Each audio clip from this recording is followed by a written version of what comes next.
CBI ప్రతివాదుల వాదనను high court పరిగణలోకి తీసుకుంది.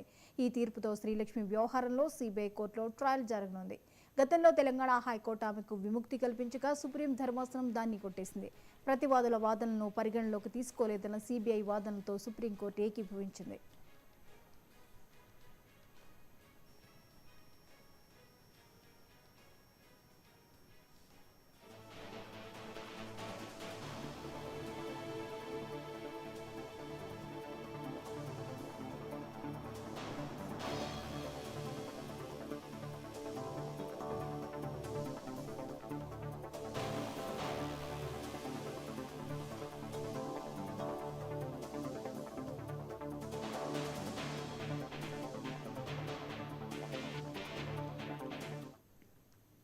ఓబుళాపురం మైనింగ్ కేసులో ఐఏఎస్ శ్రీలక్ష్మి నిందితురాలేనని హైకోర్టు తీర్పునిచ్చింది. సిబిఐ ప్రతివాదుల వాదనలను హైకోర్టు పరిగణలోకి తీసుకుంది.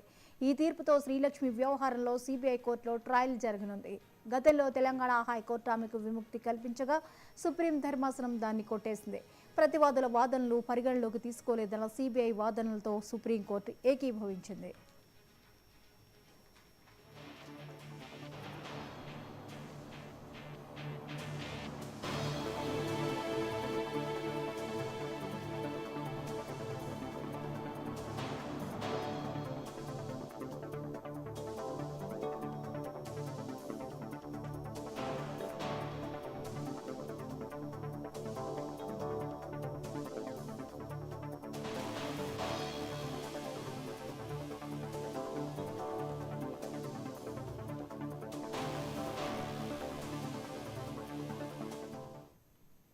ఓబుళాపురం మైనింగ్ కేసులో ఐఏఎస్ శ్రీలక్ష్మి నిందితురాలేనని హైకోర్టు తీర్పునిచ్చింది. సిబిఐ ప్రతివాదుల వాదనలను హైకోర్టు పరిగణలోకి తీసుకుంది. ఈ తీర్పుతో శ్రీలక్ష్మి వ్యవహారంలో సిబిఐ కోర్టులో ట్రయల్ జరగనుంది. గతంలో తెలంగాణ హైకోర్టు ఆమెకు విముక్తి కల్పించగా సుప్రీం ధర్మాసనం దాన్ని కొట్టేసింది.